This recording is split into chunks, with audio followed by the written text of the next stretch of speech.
قد أفلح المؤمنون الذين هم في صلاتهم خاشعون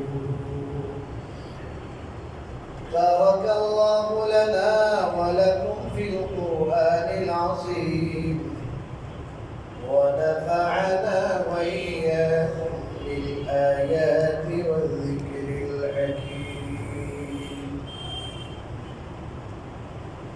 بلغ الإكرام وعلى الدرباني লাখ কোটি শুকরিয়া যে তিনি আমাদেরকে সুস্থ রেখেছেন, জীবিত রেখেছেন। আল্লাহ তাআলা মৃত্যু দেন, মৃত্যুর মুখ থেকে আল্লাহ তাআলা আমাদেরকে রেহাই দিয়েছেন, নাজাত দিয়েছেন, আরো কিছুদিন আমাদেরকে বাঁচতে দিয়েছে এবং তারপরে কিছু সময় ইবাদত করার জন্য নিয়ে এসেছে। আজকে আমরা সবাই দেখেছি, লক্ষ্য করেছি, জীবনে আমাদের কত প্রত্যাশা থাকে, কত আশা ভরসা থাকে, কত প্ল্যান প্রোগ্রাম থাকে, মুহূর্তেই সব প্ল্যান হয়ে যায়। দুজনেই এমন। আরো মুসলিমরা সবাই আসুন, এই ব্যাপারে বলে কথা বলতেছি।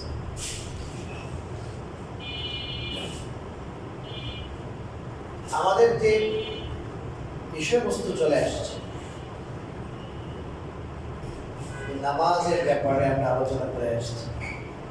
বলেছিলাম আমাদের নামাজ কিভাবে জানদার হয়, নামাজ কি হওয়া ভাই, জানদার হওয়া, জানওয়ালা হওয়া। নামাজের মধ্যে খুশু খুজু যদি থাকে তাহলে এই নামাজ জানদার হয়, আর নামাজে যদি খুশু খুজু না থাকে এই নামাজ মুর্দা, মুর্দার মতো হয়। আবু দাউদ শরীফে হাদিস আছে, রাসূলুল্লাহ সাল্লাল্লাহু আলাইহি ওয়াসাল্লাম আল্লাহর কাছে পাঠাচ্ছেন কিছুতে দাঁড়িয়ে নামাজ থেকে। অথচ এই নামাজের ব্যাপারে আল্লাহ রাসূল সাল্লাল্লাহু আলাইহি ওয়াসাল্লাম বলেছেন, জুইলাত কুররাতু আইনি ফিস সালাহ, আমার চোখের শীতলতা হলো নামাজের মাঝে। অর্থাৎ আল্লাহ তাআলা আমাকে কেমন জানি এমন সৃষ্টি করেছেন যে আমার এই নামাজ পড়ে ভালো লাগে, এটা আমার চোখের শীতলতা। এই জন্য হাদিসে আছে রাসূলুল্লাহ সাল্লাল্লাহু আলাইহি ওয়াসাল্লাম এত লম্বা নামাজ পড়তেন, সূরা বাকারা, আলে ইমরান, ঘন্টা কি ঘন্টা দাঁড়িয়ে থাকতেন, এমনকি বারবার দাঁড়াইতে দাঁড়াইতে বারবার ফুলে যেত। হযরত আয়েশা রাদিয়াল্লাহু তাআলা আনহা পর্যন্ত আশ্চর্যান্বিত হয়ে যেত, বলতেন, হুজুর আপনার তো কোনো গুনাহ করেন না, আল্লাহ তো সব আগের থেকে আপনাকে ক্লিয়ার করে দিয়েছে, ক্লিয়ারেন্স তো আগে দিয়ে দিয়েছে, আপনি এসে ইবাদত করে আপনি কেন পেরেশান হয় না, কষ্ট কেন হচ্ছে না? আপনার তো ক্লিয়ারেন্স আগে দিয়ে দিয়েছে আল্লাহ। সূরা ফাতহের মধ্যে আল্লাহ বলেছেন, ইয়াগফিরু লাকাল্লাহু মা তাকাদ্দামা মিন যামবিকা ওয়া মা তাআখার। আল্লাহ বলে যে ক্লিয়ারেন্স দিয়ে দিয়েছে, আপনার তো কোনো কি নাই, চিন্তা নাই। আমাদের সবার তো চিন্তা আছে, কারণ আমাদের কোনো কি নেই, সার্টিফিকেট নেই, ক্লিয়ারেন্স। আরে নবীরা পর্যন্ত চিন্তিত, আল্লাহ আল্লাহকে তো নবীরা ভালো করে চিনছেন, আমরা তো চিনি না, এই জন্য আমাদের ওই ভয় নাই। আল্লাহ রাসূল সাল্লাল্লাহু আলাইহি ওয়াসাল্লামকে আল্লাহ তাআলা ক্লিয়ারেন্স দিয়ে দিয়েছে। তো আয়েশা বলেন, আপনি এত বেশি ইবাদত করেন, এই যে ইবাদতের মজা বেশি না, এটা তার চোখের শীতলতা, এটা ভালো লাগে। আর বলেন, আমি কি ইবাদত আমাকে আল্লাহ মাফ করে দিয়েছে, ক্লিয়ারেন্স দিয়ে দিয়েছে, এই জন্য কি আমি শুকরগুজার বান্দা হব না? আফালা আকুনু আবদান শাকুরা। জুনাইদ বাগদাদ নাম শুনেছেন না? অনেক বড় আল্লাহর ওলি ছিলেন না? তার হাজার হাজার মুরিদ ছিলেন, লাখো লাখো মানুষ তার মাধ্যমে আল্লাহ পর্যন্ত পৌঁছেছেন, আল্লাহ ওয়ালা হয়েছেন। জুনাইদ বাগদাদি রাহমাতুল্লাহ আলাইহি। তোমরা একজন জিজ্ঞেস করছো, হুজুর আপনি এত বড় বুজুর্গ ওলি মানুষ, এরপর আপনি তসবিহ ছাড়েন না কেন? এই তসবিহ টিপেন সারাক্ষণ শুধু জিকির করেন কেন? কই ভাই, আমি তো জুনাইদ হয়েছি তো এই তসবিহ পড়ে, এই জিকির করে তো আমি কি হয়েছি, এই জায়গায় পড়ছি, তাহলে এটাকে আমি কেমনে বাদ দিব? হ্যাঁ, সারাক্ষণ ফের ফের করে কথা বলতেছে আর মোবাইলে আছে, এটা তো মজা লাগে। আর ওদের ওই তসবিহতে মজা।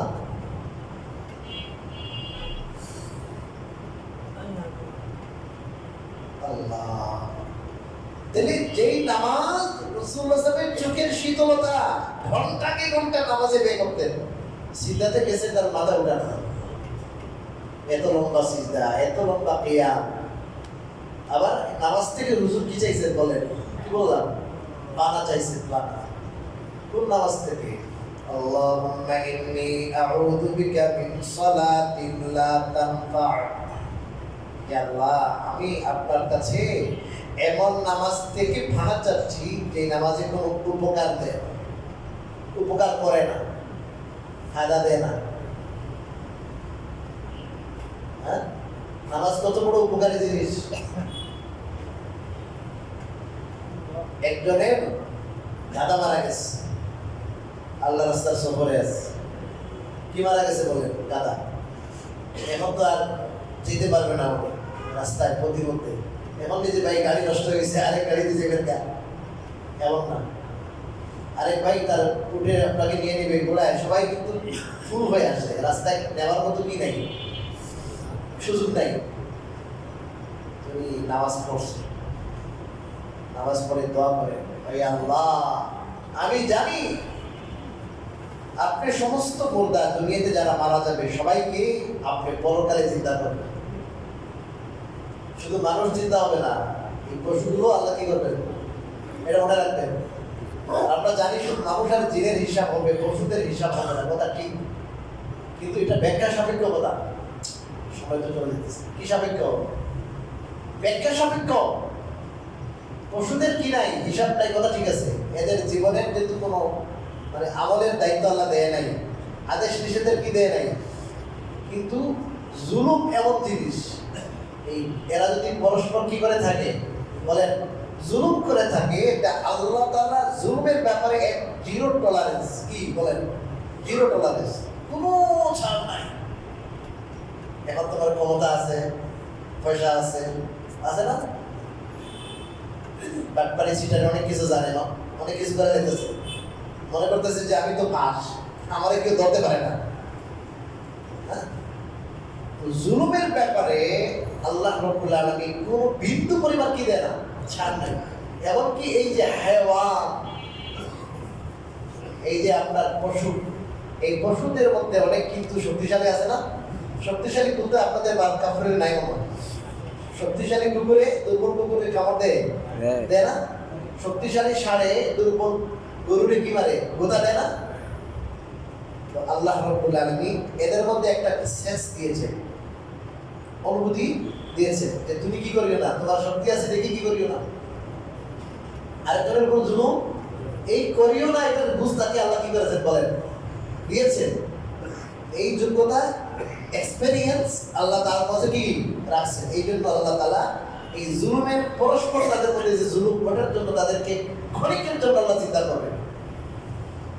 চিন্তা করার পরে বলবে, দুর্বলটারে জিজ্ঞাসা করবে কি দিতে পার, আল্লাহ আমি তো সত্যি বেশি ছিল না, আমারে ও কি করছে, কি দিছিল, কোথা দিছিল, এমন দৌড়ানো দিছে আমি ভাইকেও পারি নাই, আমার যে পিছিয়ে কি মারছে, কোথা মারছে। আমার শিং ছিল না ছোট ছোট, ওর শিং বিশাল বিশাল শিং ছিল, বাঁকা বাঁকা, দিছে কোথা, আমার এখানে যে ব্যথা পাইছিলাম, আল্লাহ আমার চোখের পানি খেয়ে দেখে, আল্লাহ ঠিক আছে তোরে আমি দিতেছি, তুই পারে কোথা দিয়ে। সব কিছু যখন বদলা শেষ হয়ে যাবে, পরস্পর জুলুমের কি বিচার হয়ে যাবে, আল্লাহ বলবেন এবার তোমরা সবাই মাটি হয়ে যাও, তোমাদের জীবনের আর কোনো কি নাই, হিসাব নাই, জান্নাতও নাই, কিও নাই, জাহান্নামও নাই। ওই সময় দুনিয়ার বড় ক্ষমতাশীল যারা আছে, এই যে আপনার নির্বাচন আসতেছে না, ক্ষমতায় যাওয়ার জন্য পাগল, একটা নমিনেশনের জন্য কি গেছে, কি কম্পিটিশন শুরু হয়েছে না, আল্লাহ এই ক্ষমতায় যে আছে কত কি করছি, ক্ষমতার কি করেছি, অপব্যবহার করেছি, মানুষের পয়সা লুট করেছি, দুর্নীতি করেছি, ছাপাবাজি করেছি, দেশের জনগণের হক নষ্ট করেছি। এত মানুষের কেমনে কি পাওনা পরিশোধ করবো কেমনে? সরকার কা মাল দরিয়া মে ডালা আছে না? আরে সরকারি মালের তো সবচেয়ে বেশি ভয় করা দরকার। আপনার আত্মীয় স্বজনের মাল আপনি খেয়েছেন, এগুলো তো আপনি ছিলেন, কাজ করে আপনি কি করবেন, দিয়ে দেবেন, ভাই ভাই পড়ে ভাই আমি আপনার কিছু টাকা নিয়েছিলাম, কিছু দুর্নীতি করছিলাম, না আপনার টাকাটা নেন, আমার মাফ করে দেন। অথবা টাকা নাই, পায়ে পড়ে দেবেন যে ভাই আমার দোষ হয়ে গেছে, ভুল হয়ে গেছে। আমি এই হক নিয়ে মরতে আমি চাই না। আপনি আমার এখন জুতার বাড়িতে রাজি থাকেন, আমার তো টাকা নাই, আপনি দয়া করে আমার কি করে দেন, মাফ করে দেন। তো দুনিয়ার থেকে সে কি নিতে পারবে বলেন? মাফি নিয়ে। আর সরকারি মাল আপনি জানেননি, কোটি 18-20 কোটি মানুষের গিয়েছে, আছে না? সে ট্রেনে কোনোভাবে ফাঁকি দিয়ে চলে গেছে, ঠিকই আমার ধরতে পারে না। আর কি মানে ইয়ে করতেছে আনন্দ, আমি টিটি আমার কি করে নাই, ধরে নাই, টিকিট ছাড়াই কিনে গেছে, সে চলতে খুশি হইতেছে। আমার সামনে কতগুলো উঠছে, এই জায়গার নাম নাই বললাম, ওই এলাকার কেউ থাকলে মনে কষ্ট পাবেন। আমি এসিতে নিয়ে যেতে, পরিবার নিয়ে এসি ফার্স্ট ক্লাসে যাই, কেবিন আগে থেকে রিজার্ভ হয়ে গেছে, কেবিন পাই নাই। ফার্স্ট ক্লাসে তো চেঞ্জ হবে না, ফার্স্ট ক্লাসে যাই এসি, সবসময় কেবিনেই যায়। এখন ধরো এই কেবিন উঠছে, গরম লাগছে, এবং তারা টিকিট নাই, কিছু নাই, 20-25 জন উঠে, এবং কেবিনের যে আপনার দরজা আছে এটা ওপেন করে দিচ্ছে। অগর কি দরকার, ঠান্ডা দরকার, পুরা রাস্তা সব ক্লোজ করেছে। টিটি আসতেছে, কখনো টিকিট চেক করবে না, অমুক জায়গা পর্যন্ত আমরা এতজন আছি, কোনো কথা নেই। 87 গানে কথাবার্তা বলতেছে, আমার বলতেছে হুজুর এটা কিন্তু কি হবে না, এটা ক্লোজড হবে না, এটা ওপেন থাকবে, ডোর ওপেন থাকবে। আমি বললাম লাইন কোথায় উঠলাম, বাংলাদেশে? এই জুলুম। তো এই যখন দেখবে সবাই মাটি হয়ে গেছে, এই গাদা, কুকুর, বেড়াল, আপনার শুয়োর, তো বলবো আল্লাহ ইয়া লাইতানি কুনতু তুরাবা, ইয়া আল্লাহ আমি যদি মাটি হয়ে যেতাম। এটার অর্থ কি? দুনিয়াতে মানুষ না হইয়া, এমপি না হইয়া, মন্ত্রী না হইয়া, নমিনেশনধারী না হইয়া, আমি যদি কোনো শুয়োর হইতাম, আমি যদি কোনো কুত্তা হইতাম, কোনো গরু হইলে তো ভালো ছিল। এর তো কোনো বিচার নাই, এই তো সামান্য এদের মধ্যে যা হয়েছে এটা শেষ হয়ে এখন তো মাটি হয়ে গেল, আমার কি হবে এখন? এত মানুষের বাংলা দিব কেমনি দিতে পারবো না, জাহান্নাম ছাড়া তো কোনো কি নেই গোয়ে। তাই হিসাব তো আজকেই করতে হবে।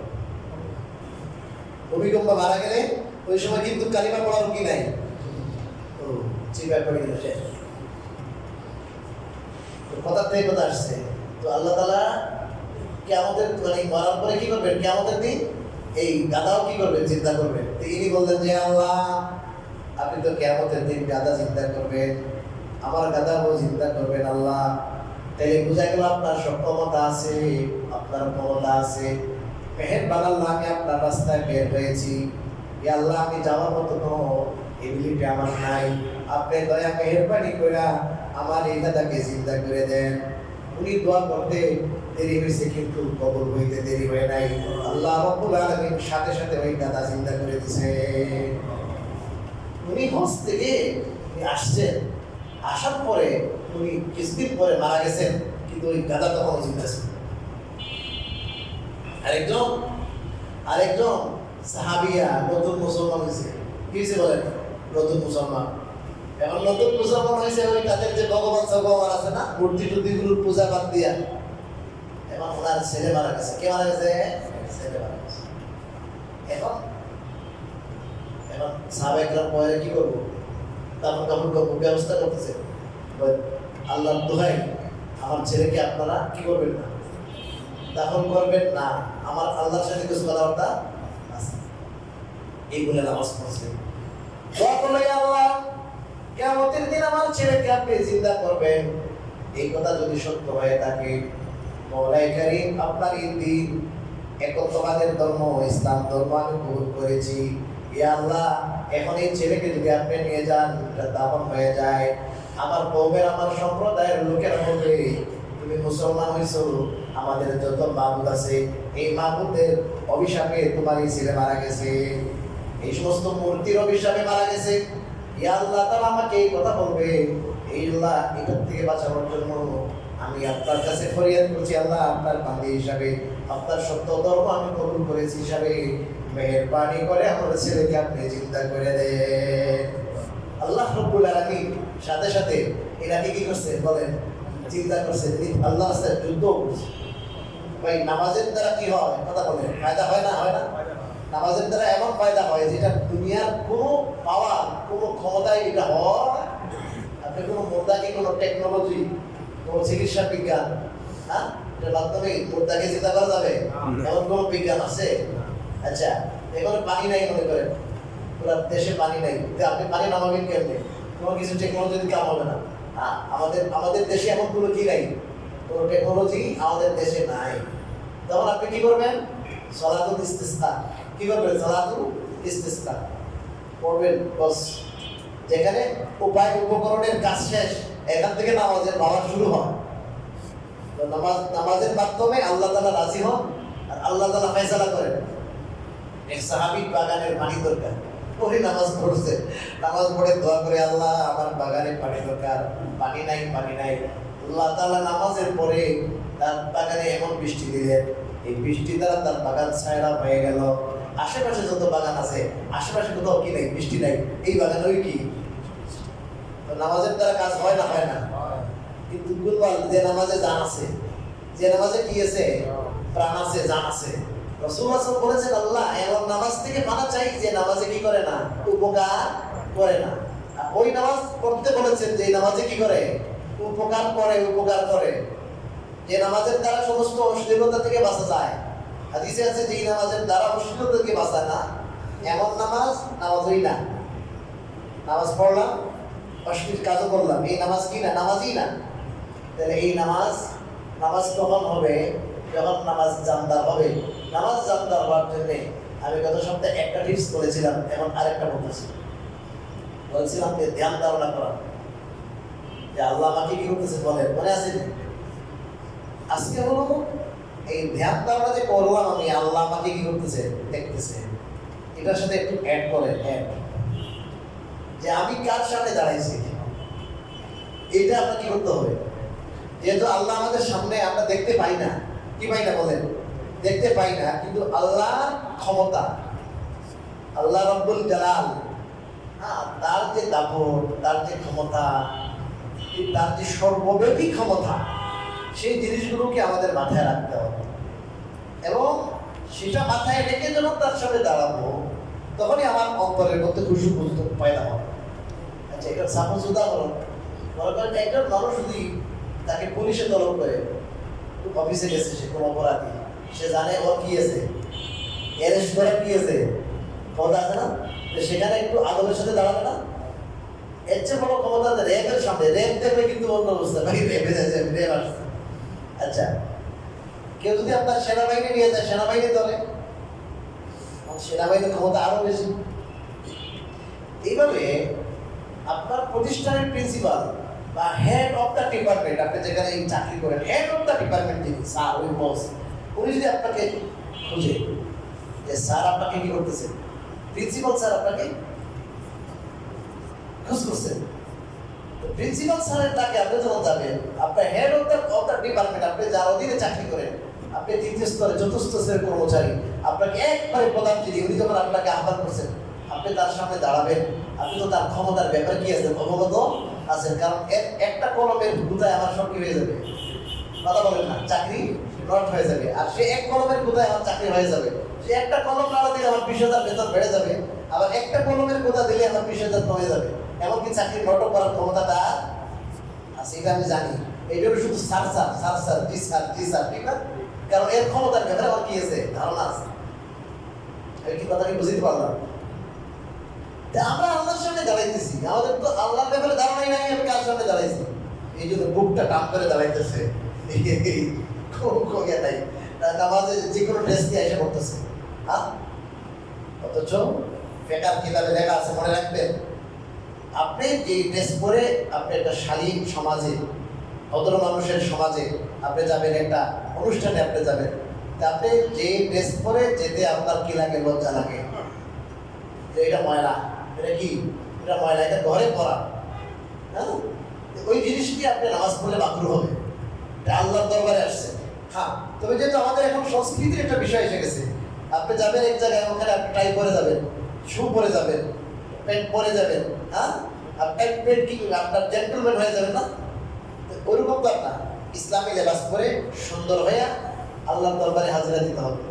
আপনার পুরো যেটা আছে, এটা যেন ডাকে, লম্বা জামা হয়, ফুল হাতা হয়, হ্যাঁ, আপনার জন্য প্যান্টটা পাজামাটা একটু ঢিলা ঢালা হয়, অথবা লুঙ্গি হয়, আপনার জামাটা একটু সুন্দর হয়, একটু পরিপাটি হয়ে আসেন, দাঁত মেজে দাঁত পরিষ্কার করে দুর্গন্ধমুক্ত হয়ে আসবেন, শরীরের মধ্যে যেন কোনো দুর্গন্ধ না থাকে। কারণ আমি তো বড় অনুষ্ঠান দিতেছি, আল্লাহর সামনে আল্লাহর আদালতে হাজিরা দিতে চাইতেছি।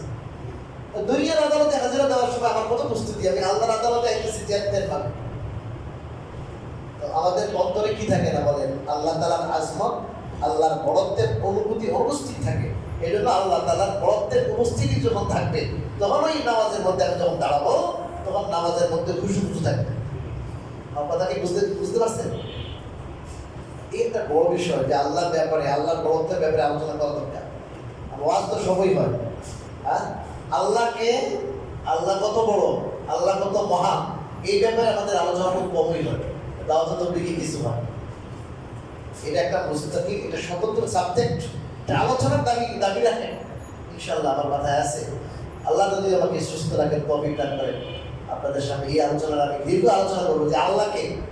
আজকে একটু আগে মধ্যে সব বললেন ওয়াজ তো অনেক হচ্ছে, করতেছে, কেমন যেন মানুষের শুনে কিন্তু আমল করে না। ভাই আমল করবে কেমনি? আমল আমাদের অন্তরের মধ্যে কি নাই, তো ওই ইমান স্পিড নাই, ইমান দুর্বল হয়ে গেছে, এটা একবারে লো হয়ে গেছে। ওটার মধ্যে হিট নাই, তো ওই জন্য কাকসু হতেছে, এই কানে শুনে আর ওই কানে বের করে দিতেছে। আল্লাহর সাথে যে আমাদের বন্ধন, ওটা কি হয়ে গেছে? দিনে হয়ে গেছে। আর হারাম খেতে খেতে আর হারাম দেখতে দেখতে আমাদের অন্তরে মরিচা পড়ে গেছে, যে কারণে বয়ানে কি করতেছে না। এখন বলেন না, যেভাবে কাজ করার দরকার ওইভাবে কি হচ্ছে না, কাজ হইতেছে। ঘষা দিলে তো উঠবে না, যেখানে ঘষা দিচ্ছে, যেখানে এমন একের উপর এক, একের পর এক কি করছে, তরে তরে কি মরিচা ময়লা, এখন কেমনি ঘষা দিলে উঠবে না, ব্লেসিং লাগবে, পেট্রোল লাগবে, এরপরে আল্লাহর আজমত, আল্লাহর বড়ত্বের ব্যাপারে একবারে উদাসীন আল্লাহকে। আরেকটা টিপস, এটা অত্যন্ত গুরুত্বপূর্ণ টিপস। আমরা নামাজে যা পড়ি, আমরা নামাজে যা বলি, সেটা যেন বুঝে পড়ি, বুঝে বলি। যে কাজ করি সে কাজটা যেন বুঝে করি। কথা বুঝতে বললাম, যা বলি যা করি এটা যেন তথাকথিত নিয়মে। আর প্রতিদিন আমরা নামাজ পড়ছি, একটা অভ্যাসে পরিণত হয়ে গেছে, এমন যেন না। আমরা মনে করেন প্রথমে কি বললাম, আল্লাহু আকবার বললাম না, এর আগের থেকে নামাজের প্রস্তুতি, ইস্তেজা করতেছেন, আপনি ওযু করতেছেন, ওযুর সময় আপনার নিয়ত থাকা দরকার, আমি মহান আল্লাহর দরবারে কি দিতে চাইতেছি, হাজিরা দিতে চাইতেছি। আপনার মনের মধ্যে একটা ভাব থাকবে। আর প্রথমে যখন আল্লাহু আকবার বললেন যে আমি দুনিয়ার সব কাজকে হারাম করে দিলাম, এটার নাম তাকবীরে তাহরিমা। এমন তাকবীর যে তাকবীরে নামাজের বাইরের সব হালাল জিনিসও হারাম করে দেয়। তাহরিমা মানে কি কারি? বলেন হারামকারী। কোন জিনিস হারাম করছে? যে নামাজের বাইরেও যত হালাল আছে, ওই নামাজের বাইরে খাওয়া দাওয়া হালাল, নজর দেওয়া হালাল। হ্যাঁ, মিষ্টি খেতে পারবেন না, পান খেতে পারবেন না, সবই তো খেতে পারবেন। হ্যাঁ, কাচ্চি খেতে পারবেন না, নামাজে খেতে পারবেন। নামাজে এইসব জিনিস কি হয়ে গেছে? কথা বলা, সালাম দেওয়া, সালামের উত্তর দেওয়া, সবই কি? এখন কেবল আপনি কার সাথে কথা বলবেন? আল্লাহর সাথে। তো এটার নাম আল্লাহু আকবার। প্রথম কথাই আল্লাহ আপনি সবচেয়ে বড়, আপনি সবচেয়ে বড়, আপনার থেকে বড় কেউ। এটা বলে কিন্তু আপনি আল্লাহর মহত্বটাকে অন্তরে লালন করবেন, ধারণ করবেন। আমরা আল্লাহু আকবার বলতেছি, মনের মধ্যে কি দুনিয়া ভরা। হ্যাঁ, अल्लाहु अकबर बिकुल्ली शय, हर चीज से अल्लाह की जात बड़ी है। अल्लाह সবার থেকে বড়, এটা অন্তরে রাখবেন। সানা সুবহানাকা, সুবহানাকার মানা আমরা জানি না, মানা তো বড়ের কথা, অর্থ বড়ের কথা, শুদ্ধভাবে উচ্চারণও জানি না। কথা ঠিক কিনা বলেন? শুদ্ধভাবে উচ্চারণও জানি না। নফল নামাজ যদি হয়, আপনি এটার সাথে সাথে ইন্নি ওয়াজ্জাহতু পড়েন।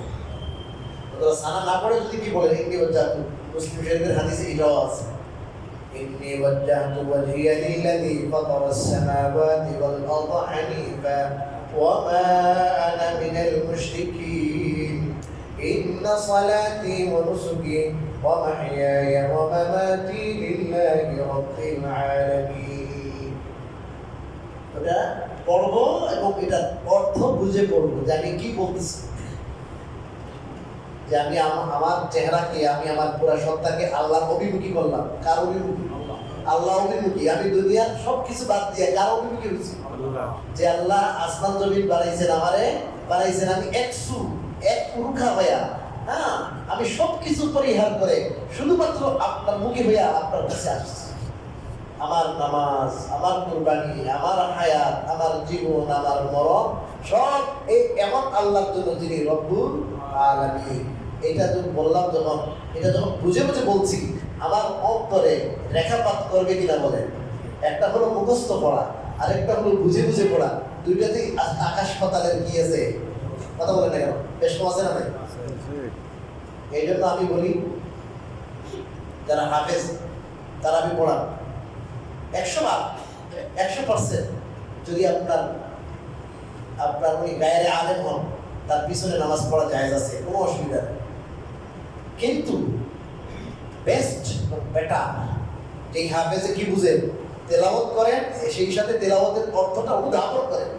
তার ফিলিংস যখন উনি তেলাওয়াত করবেন, উনি বুঝে বুঝে পড়বেন যখন, সেটা তার তেলাওয়াতের দ্বারাই আপনি বুঝতে পারবেন যে ইনি বুঝতেছে যে এখানে আল্লাহর আযাবের কথা আছে, এখানে আল্লাহর সুসংবাদের কথা আছে, এখানে আখিরাতের বিভীষিকাময় অবস্থার কথা আছে। তখন সেই পড়াটা অন্যরকম পড়া হয়।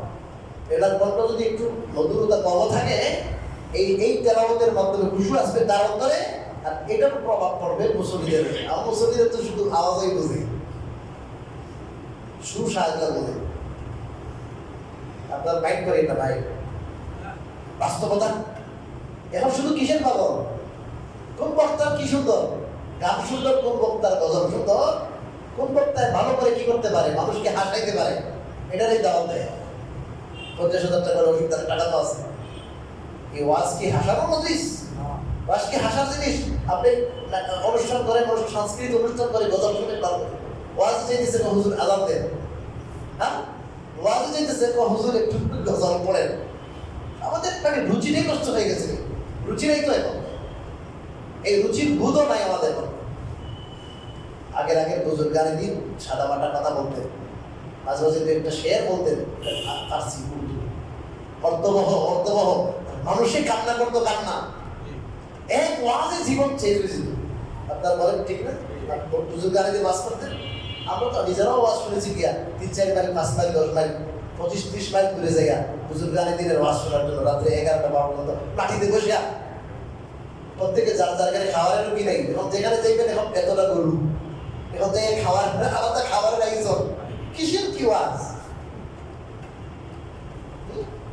কিসের? এই যে আপনারা আসতেছেন জোনাতে আর দেখতেছেন, আমি তো শুধু শুয়ে চিন্তা করি, আল্লাহ এত কথা যে বলি, চেষ্টা করি প্রত্যেকটা কথা আল্লাহর জন্য বলার জন্য। কার জন্য বলেন? আল্লাহর জন্য না বলতাম তাহলে গণঅভ্যুত্থানের আগে আসতাম না আমি, বুঝলেন? এবং ওই সময়কার যে আপনার বাতাসের উপরে কথা বলতাম, কিন্তু না, ওই সময় যারা আছে গাইড করবে, ওদের পর্যন্ত আমার কথা বুঝতেছে, জানি, ওদেরকেও গাইড করা আমার শরীর দায়িত্ব।